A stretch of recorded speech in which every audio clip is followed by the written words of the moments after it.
course, we'll have to head to Parliament. And as you can see on your screen, the Indian Prime Minister is currently addressing members of Parliament. Let's go there now and hear what he's saying. House today. It is a privilege to be in Ghana, a land that radiates the spirit of democracy, dignity, and resilience. As the representative of the world's largest democracy, I bring with me the goodwill and greetings of 1.4 billion Indians.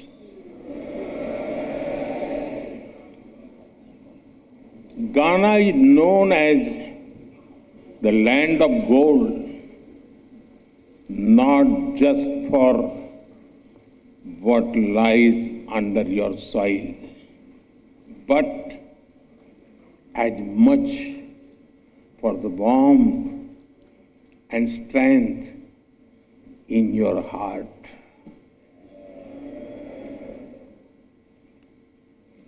When we look at Ghana, we see a nation that shines with courage, that rises above history, that meets every challenge with dignity and grace. Your commitment to democratic ideals and inclusive progress truly makes Ghana a beacon of inspiration for the entire African continent. Friends, last evening was a deeply moving experience. Receiving your national award from my dear friend, President Mahama, is an honor. I will always cherish that. इस सम्मान के लिए मैं 140 करोड़ भारतीयों की तरफ से घाना के लोगों का आभार व्यक्त करता हूं।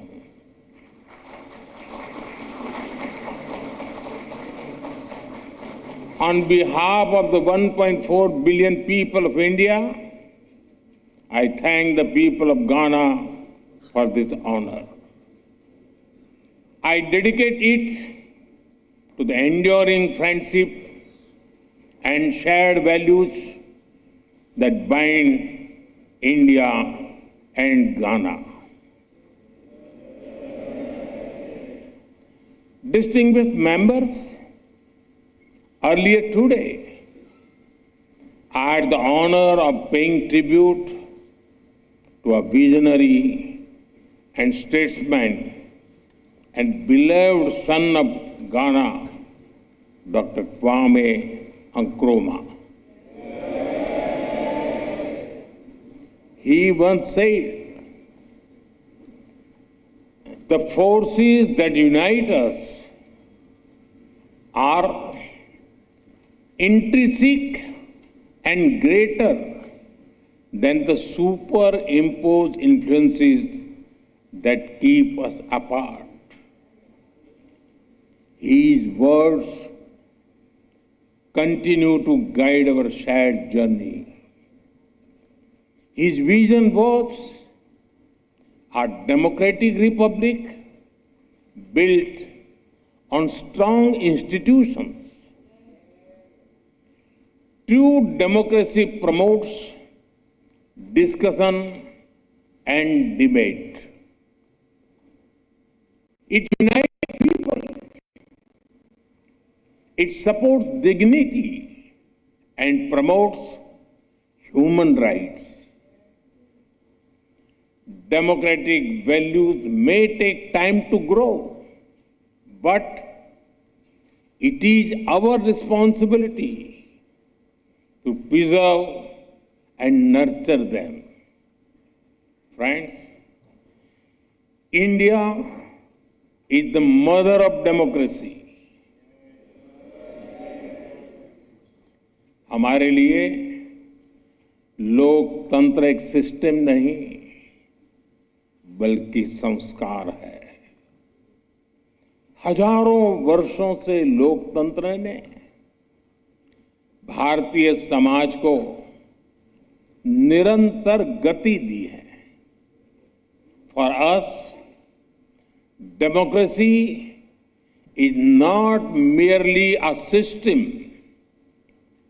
It is a part of our fundamental values. From thousands of years ago, we have examples of centers like Vaishali. The Rig Veda, one of the world's oldest scriptures, says, Ano Bhadraha Kratavo Yantu Vishwataha. It means let good thoughts come to us from all directions. This openness to ideas is the core of democracy. India has over 2,500 political parties.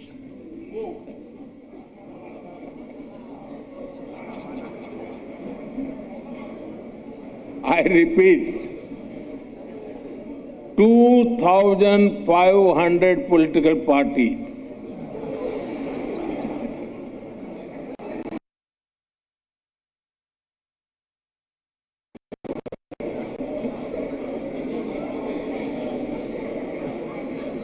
Twenty different parties governing different states. 22 official languages, thousands of dialects. This is also the reason that people who came to India have always been welcomed with open hearts. The same spirit helps Indians integrate easily wherever they go. Even in Ghana, they have blended into society just like sugar in tea.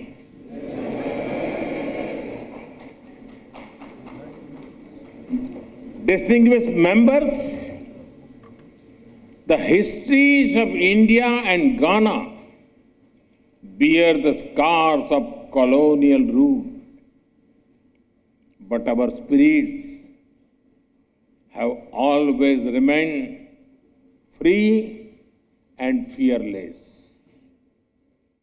We draw strength and inspiration from our rich heritage.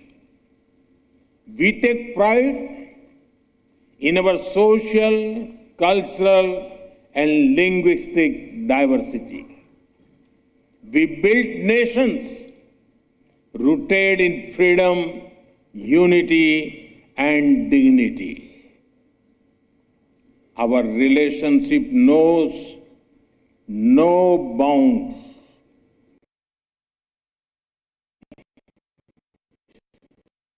Your permission, may I say, our friendship is sweeter than your famous sugar loaf pineapple.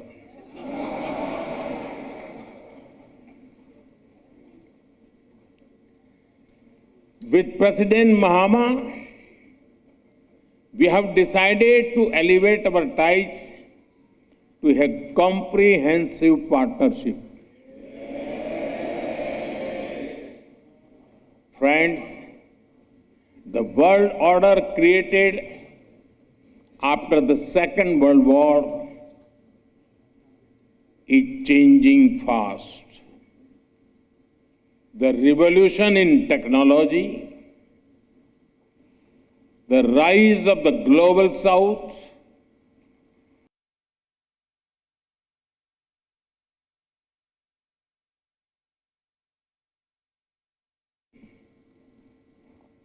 the challenges such as colonial rule that humanity has faced in the early still persists in different forms. The world is also facing new and complex crises such as climate change, pandemics, terrorism, and cybersecurity. Institutions created in the last century are struggling to respond. The changing circumstances demand credible and effective reforms in global governance. Progress cannot come without giving voice to the global south. We need more than slogans. We need action. That is why during India's G20 presidency, we worked with the vision, one earth, one family, one future. We put emphasis on Africa's rightful place at the global high table. We are proud that the African Union became a permanent member of the G20 during our presidency. Friends, for India, our philosophy is humanity first. We believe in Sarve Bhavantu Sukhinah, Sarve Santu Niramaya, Sarve Bhadrani Paschantu, Ma Kaschid Dukh Bhag Bhave. It means, may all be happy, may all be free from illness, may all feel what is auspicious, may no one suffer in any way. This philosophy embodies India's approach to the world. It guided our actions during the COVID pandemic. We shared vaccines and medicines with over 150 countries, including our friends in Ghana. We launched Mission Life, Lifestyle for Environment, to address climate change and promote sustainable living. This inclusive spirit powers our global initiative like One World, One Sun, One Grid,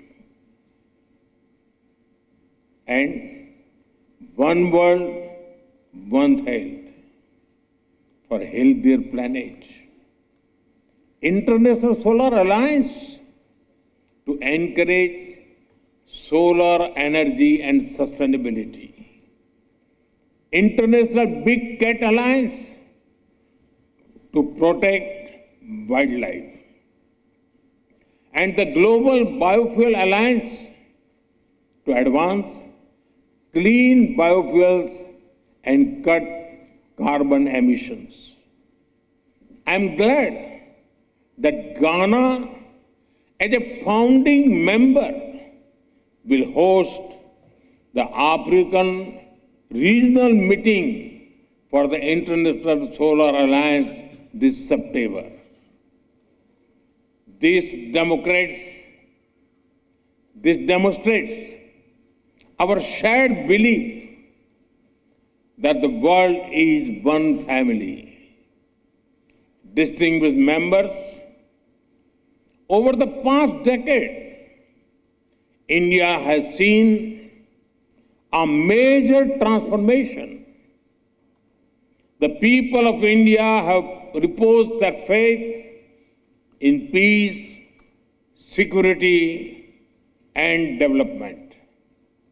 Last year, they re-elected the same government for the third consecutive time. Something that happened after more than 6 decades. Today, India is the fastest growing emerging economy. On the foundations of stable polity and good governance, India will soon be the third largest economy. We already contribute nearly 16% to global growth.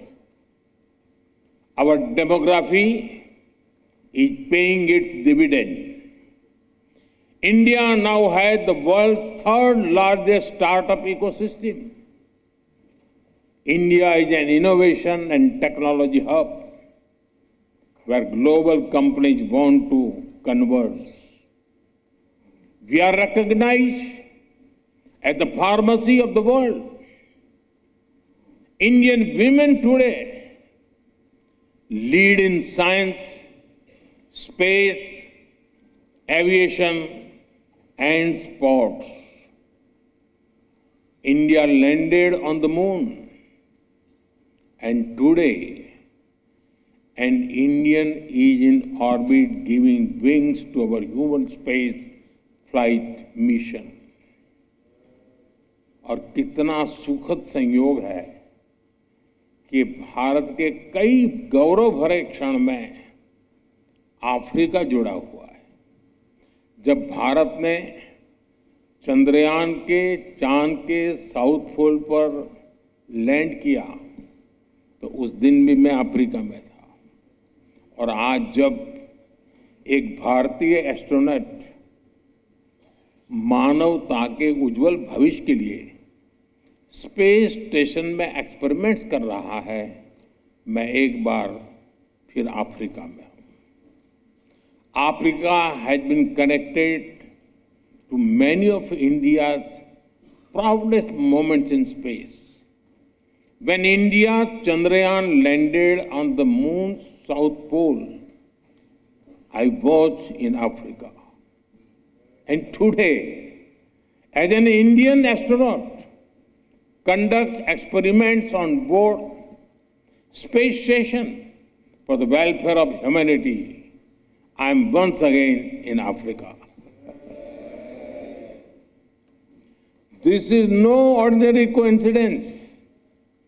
It reflects the deep bond we share, our common aspirations, and our shared future. Our development is inclusive. Our growth touches the lives of every Indian. The people of India have resolved to make India a developed nation by 2047, when we celebrate 100 years of independence. As Ghana continues to pursue the path of progress and prosperity, India shall walk with you shoulder to shoulder on this road. Friends, आज global उठा पटक के हर किसी के लिए चिंता का कारण है। ऐसे में भारत का लोकतंत्र आशा की किरण बना हुआ है। उसी प्रकार से भारत की विकास यात्रा ग्लोबल ग्रोथ को गति देने वाली है। विश्व का सबसे बड़ा लोकतंत्र एक ऐसा स्तंभ है जो जितना मजबूत होगा, दुनिया को उतना ही सशक्त बनाएगा। वैश्विक स्थिरता बढ़ाने में योगदान करेगा।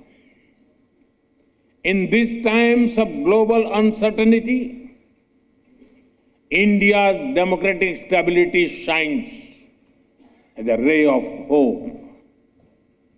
India's rapid progress is a catalyst for global growth. As the world's largest democracy, India is a pillar of strength for the world. A strong India will contribute to more stable and prosperous world.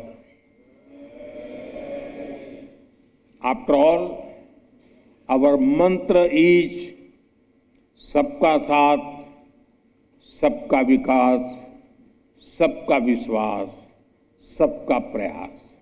It means together for everyone's growth, with everyone's trust and effort.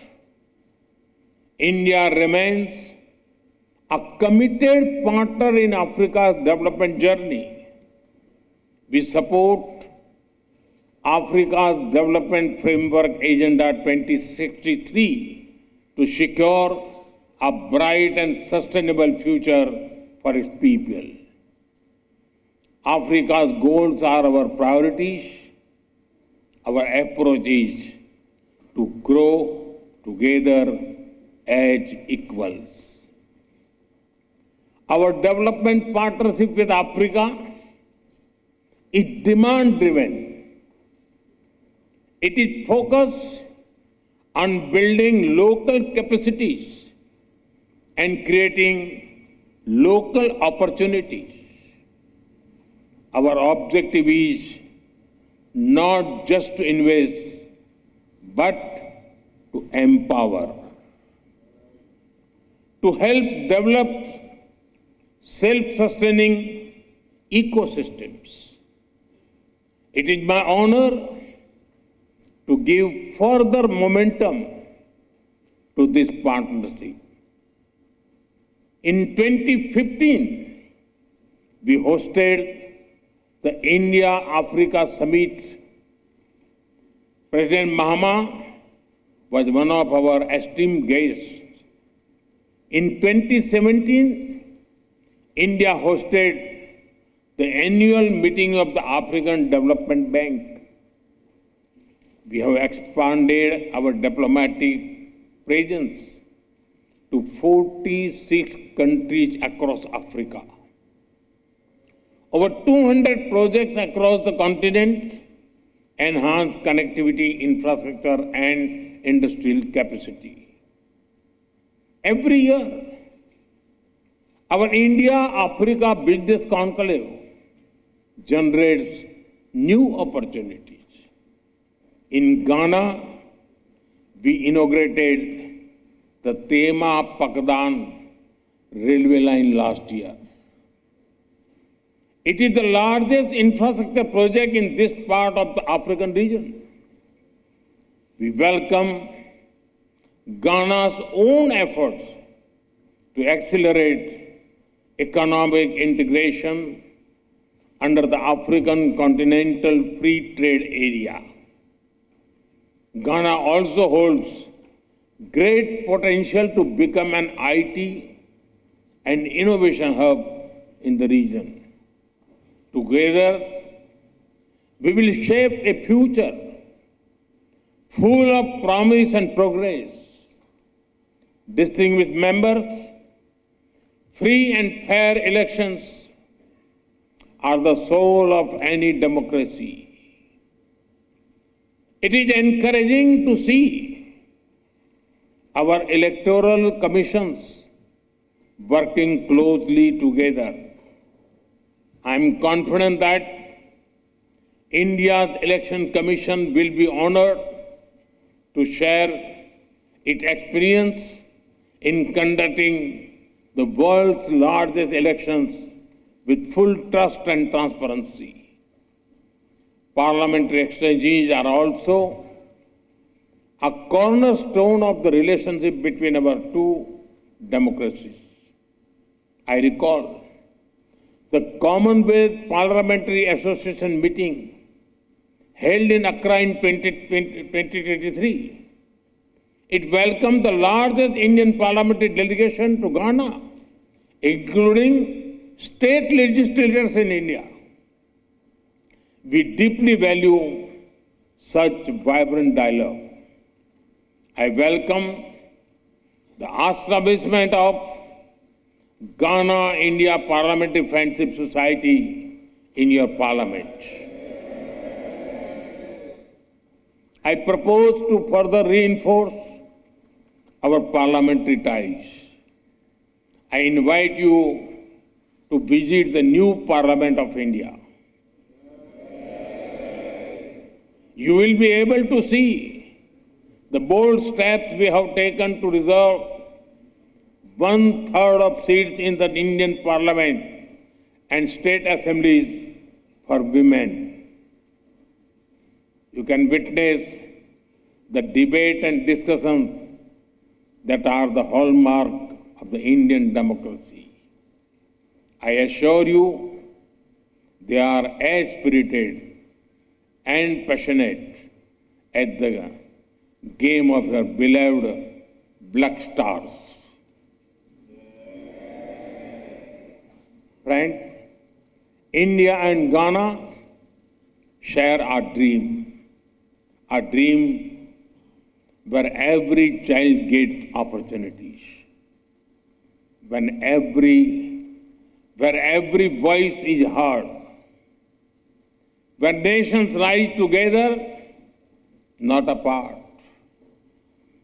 Dr. Nkrumah had said, and I quote, "I am not African because I was born in Africa, but because Africa was born in me." Unquote. In the same way, India carries Africa in its heart. Let us build a partnership not only for today, but for generations to come. Thank you. Meda Muwase.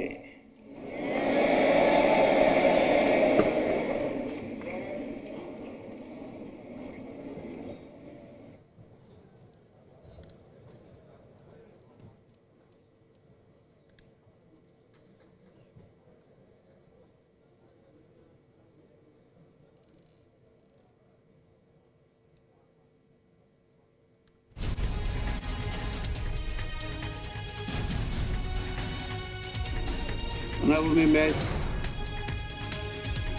you may resume your seat.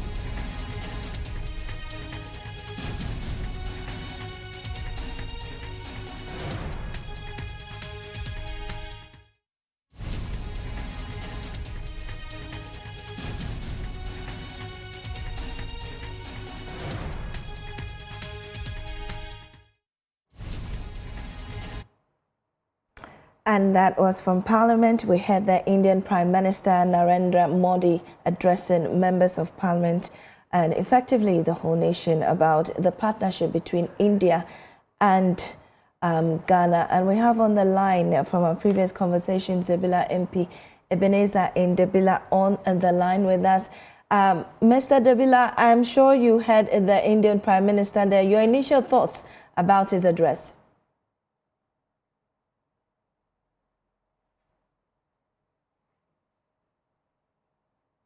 Kindly unmute and speak to us.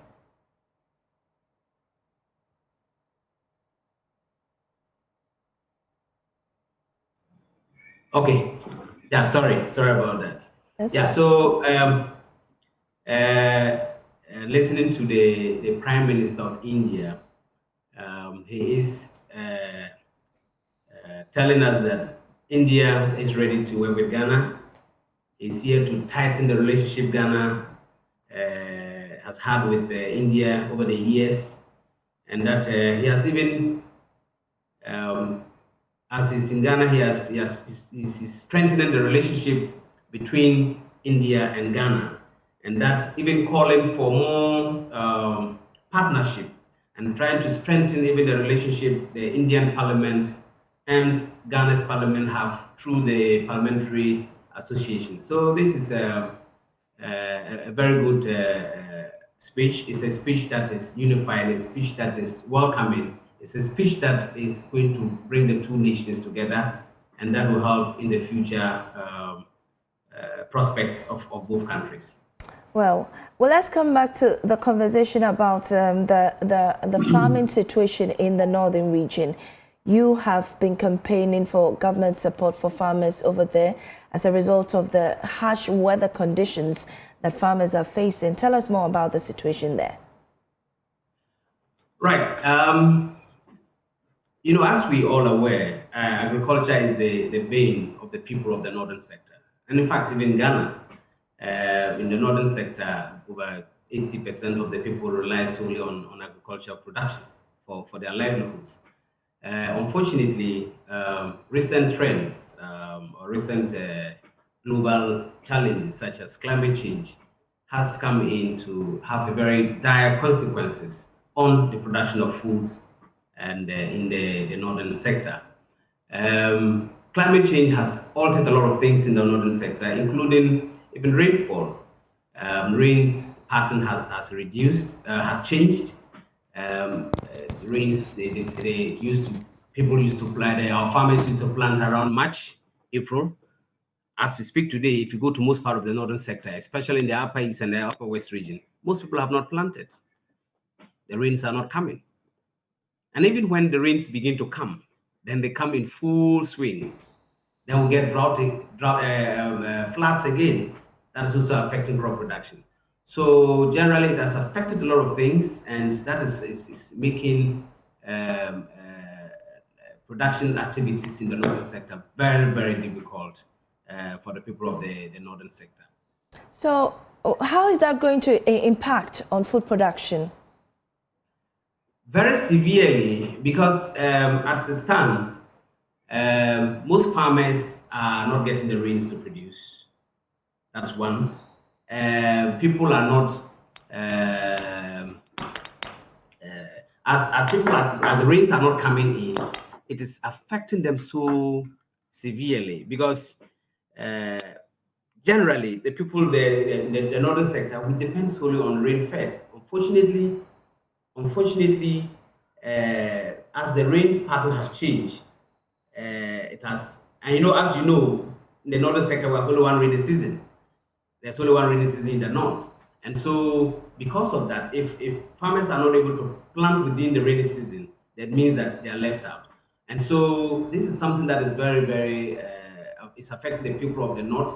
That is likely to increase serious unemployment in the area, likely to increase serious hunger in the area, and likely to increase, in fact, it's increased a lot of things like, uh, you know, migration. Most of the youth are leaving the northern sector to the southern sector in search of, in fact, non-existent jobs. They come here thinking that there will be greener pastures here, and unfortunately, they come and then what they thought was going to be, a paradise will begin to be something else for them. And so it is affecting the area so badly, and it's affecting even education. Children are forced to drop out of school to move out to the southern sector to search for income to support themselves and support their parents back home. And so, and health education, even health education is a very key thing because Right. as the people depend on the food system or the food production for their livelihoods, if there's no income from their crop production, then it means that their health conditions become a problem because they're not able to afford medical care when they fall sick. So these are all things that are affecting the people of the northern sector as a result of the impact of climate change. Right. Thank you so much, Member of Parliament for Zebila Ndebila Ebenezer, there giving us updates of the situation in the northern region. Now, we have Bismarck Norte, Executive Director, Peasant Farmers Association of Ghana. Bismarck, briefly, let me take your thoughts on what's happening in the northern region, and then you can also share your thoughts very briefly on a government 24-hour policy, investing in the Volta Lake to become a major economic hub over there. What do you make of that? Well, thank you very much again for having me. I think that it's good to hear a lot of people and top people like politicians coming to the fore to actually support a lot of the claims we've been making over the past.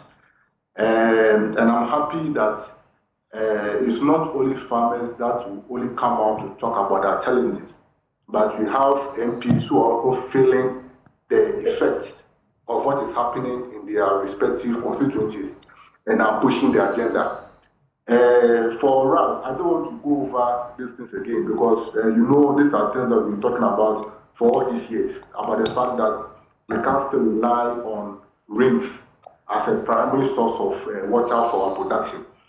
My only take is that I would urge the Honorable MP that since he's in Parliament with the Minister for Food and Agric, we know the government is currently running their Feed Ghana program. And as part of the program is what we call the Irrigation for Wealth, where there's a plan to establish irrigation facilities across 8 regions in the country, of which the Upper East, Upper West, and Northern are parts. So probably what the MP can do to complement what we've been doing is to urge upon his colleague MP, that's the Honorable Minister, to accelerate the implementation of the Feed Ghana program, to ensure that the key interventions that we've been speaking about, especially irrigation, are things that we are quickly worked on, so that in the next 1 or 2 years, we do not rely on rainfall as is the case. Right. Then briefly on the 24-hour economy, I think that I must admit that it's a very wonderful concept which responds to the challenges of the agricultural sector. If you look at the strategies that the program has in place, and the fact that if you look at the 8 START programs, I can tell you on authority that about 6 to 7 are directly related to the agricultural sector. So that means that agriculture is more or less by the engine for the growth of the 24-hour economy.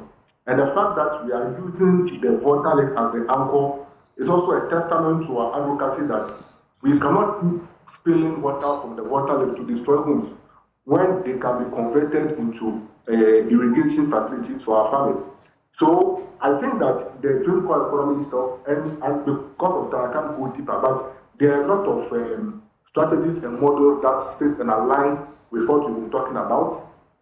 Farmers are being ready to ensure that we play an active role.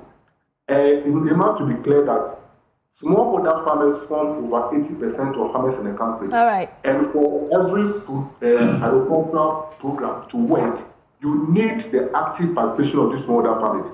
All right. So how do we ensure that we farmers are able to mobilize and take advantage of the impending benefit for economy? It's something that we have to do. 2 key things that I think that it's critical for the 24-hour economy to work is 1, value chain financing. How do we ensure that farmers within the sector are able to have access to finances so that they can support any aspect of their value chain? And then 2, infrastructure. How do we ensure that across all these enclaves we have irrigation facilities, mechanization centers, storage facilities to ensure that we're able to do it?